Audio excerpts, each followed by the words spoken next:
Ezra. Chapter 2. These are the people of the province, who returned from captivity. King Nebuchadnezzar of Babylon had taken these people as prisoners to Babylon. They now returned to Jerusalem and Judah, everyone to their own town.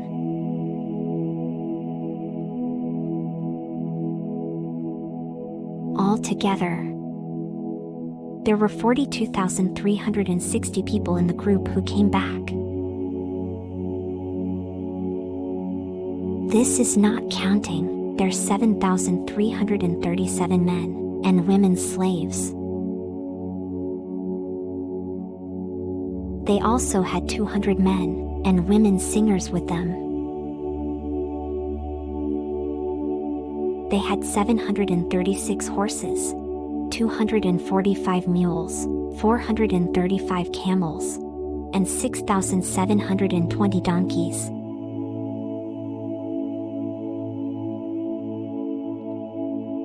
When the group arrived at the place in Jerusalem where the Lord's temple had been, the family leaders gave their gifts for building this house of God again. They wanted to build it in the same place. They gave as much as they were able. These are the things they gave for building the temple: 1,100 pounds of gold, about 4 tons of silver, and 100 coats that priests wear.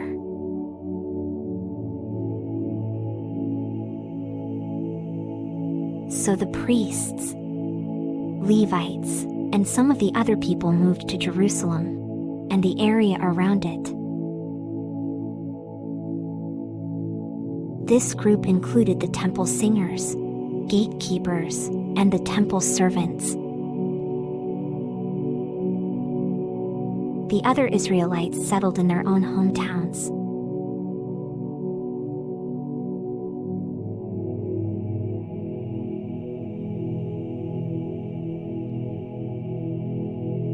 Ezra. Chapter 3.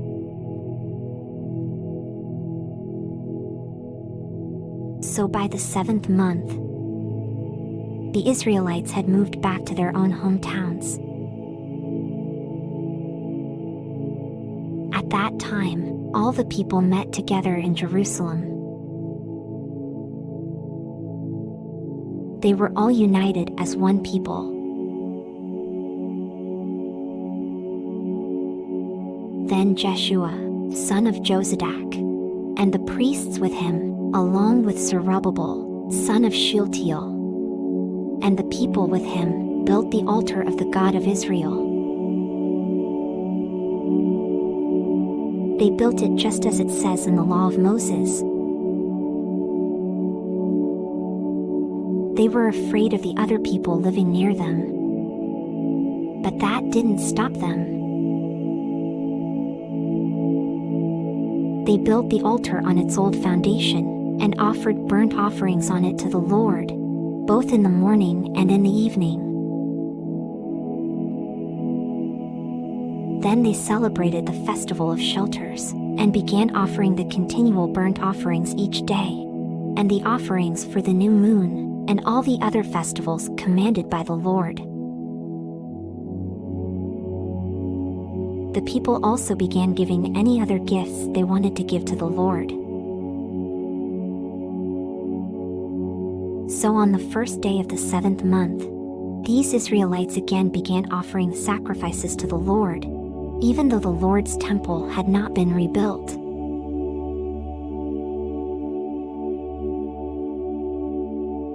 Then those who had come back from captivity gave money to the stonecutters and carpenters, as well as food, wine, and olive oil.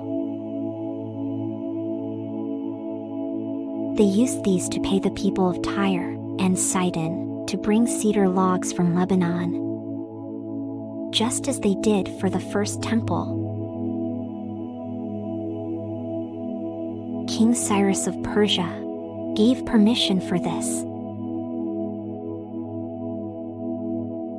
So in the 2nd month of the 2nd year, after they came to the temple in Jerusalem, Zerubbabel son of Shealtiel and Jeshua son of Jozadak began the work. Their brothers, the priests, Levites, and everyone who came back to Jerusalem from captivity began working with them. They chose Levites who were 20 years old and older to be the leaders in the building of the Lord's temple.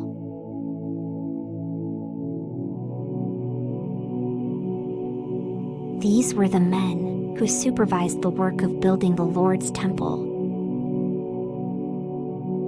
Jeshua and his sons, Kadmiel and his sons, the descendants of Judah, the sons of Henadad, and their brothers, the Levites. The builders finished laying the foundation for the Lord's temple. When the foundation was finished, the priests put on their special clothing, got their trumpets, and the sons of Asaph got their cymbals. They all took their places to praise the Lord, following the order set by King David of Israel in the past. They sang songs of praise and thanksgiving, taking turns in singing each part. Then all the people cheered. They gave a loud shout and praised the Lord, because the foundation of the Lord's temple had been laid. But many of the older priests, Levites, and family leaders, who could remember seeing the first temple, began to cry aloud, while the others there shouted for joy. The sound could be heard far away. All of them made so much noise that no one could tell the difference between the shouts of joy and the crying.